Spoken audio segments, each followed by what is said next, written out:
So hey guys, once again welcome back to your own channel. अभी मैं इस video के अंदर मैं आप लोगों को जो बताने वाला हूं वो सुन करके आप लोग एक पल के लिए आप लोग चौंक जाओगे और काफी चीजों पे आपको हैरानी भी होगी, लेकिन सॉल्यूशन भी हम देने की आपको कोशिश करेंगे। ठीक है, तो गाइस अभी यहाँ पे क्या हो रहा है, जैसा कि अभी आपको पता है क्लास 10-12 के स्टूडेंट्स जो हैं वो पूरी तरह से उलझनों में फंस गए हैं। बहुत ज्यादा स्ट्रेस है उनके ऊपर। कैसे?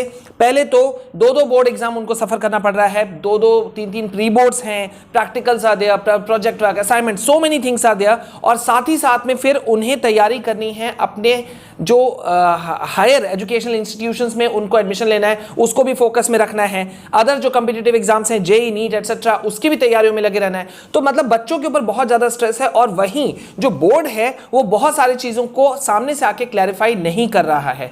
आप शायद आप में से जो बच्चे अभी इन चीजों में लगे हुए हैं, different competitive exams, JEE, NEET वगैरह, तो उनको पता होगा कि इस बार जो है board exam is most likely to clash with multiple competitive exams. बहुत सारे जो कॉम्पिटिटिव एग्जाम्स हैं उनसे क्लैश कर सकता है। लेकिन गाइज इस वक्त एक बहुत बड़ा इशू क्रिएट हो गया है टर्म 1 टर्म 2 के वेटेज को लेकर के। मामला क्या हो गया है, देखो टर्म 1 टर्म 2 वेटेज जो आपको मैंने बताया भी था कि 50-50% पे है, लेकिन अभी एक नया बहस छिड़ गया है कि आप सब जान रहे हो टर्म 1 का रिजल्ट अब तक नहीं आया। उसका बेसिक सबसे बड़ा रीजन यही था कि बड़े पैमाने पे गड़बड़ियां हुई हैं, जिसको कि सीबीएसई पहले मानने से इनकार कर रहा था। इनकार क्या कर रहा था? सीबीएसई ने शुरू में ही कहा था कि ओएमआर शीट पे एग्जाम हो रहा है तो रिकॉर्ड समय में रिजल्ट निकलेगा। उस वक्त शायद सीबीएसई ने नहीं सोचा होगा कि रिकॉर्ड कहने का मतलब नीचे से negative wise point of view wise record की बात वो कर रहे हैं। तो अभी हाल ये हो गया ना, देखो रिजल्ट नहीं निकल रहा। अब रिजल्ट क्यों नहीं निकल रहा है?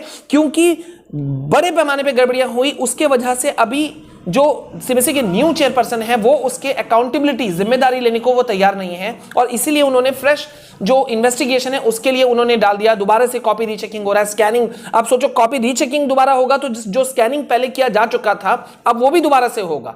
ठीक है, तो यहां पे वेटेज को लेकर के बात उठ रहा है। इसी वजह से सीबीएसई इस पॉइंट में जा रही है कि भाई जो टर्म 1 का वेटेज है उसको कहीं ना कहीं थोड़ा कम कर दिया जाए।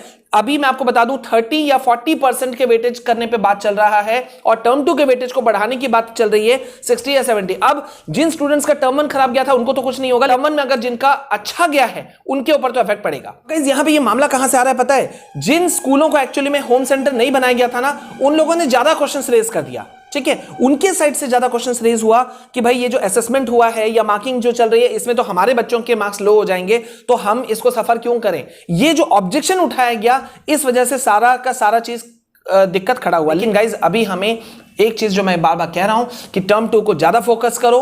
ठीक है, अभी टर्म 1 का वेटेज घटाएगा, 30% करेंगे कि 40% करेंगे, वो सारी चीजों जो है वो सीबीएसई के दिलो दिमाग के अंदर में है, तो उसके ऊपर में छोड़ते हुए हमें टर्म 2 पे बहुत ज्यादा से ज्यादा लगना है। ठीक है, and I am giving you each and everything for that thing. Class 9 to 12 के हम सारे नोट्स प्रोवाइड कर रहे हैं। कल मैंने आपके 10-12 के प्रैक्टिकल में वाइवा में क्या क्वेश्चन एक्सटर्नल पूछते हैं उसके ऊपर एक स्पेसिफिक वीडियो बनाया है। आपने नहीं देखा तो उसे जल्दी से जाके देख लो। सारे वीडियोस आपको अंदर चैनल के अंदर में मिल जाएंगे, so please go for that. And yes, अगर आपने अब तक मुझे इंस्टा, ट्विटर, टेलीग्राम पे फॉलो नहीं किया तो जल्दी से कर लीजिएगा, लिंक डिस्क्रिप्शन में है। मिलते हैं नेक्स्ट वीडियो में। जय हिंद, जय भारत।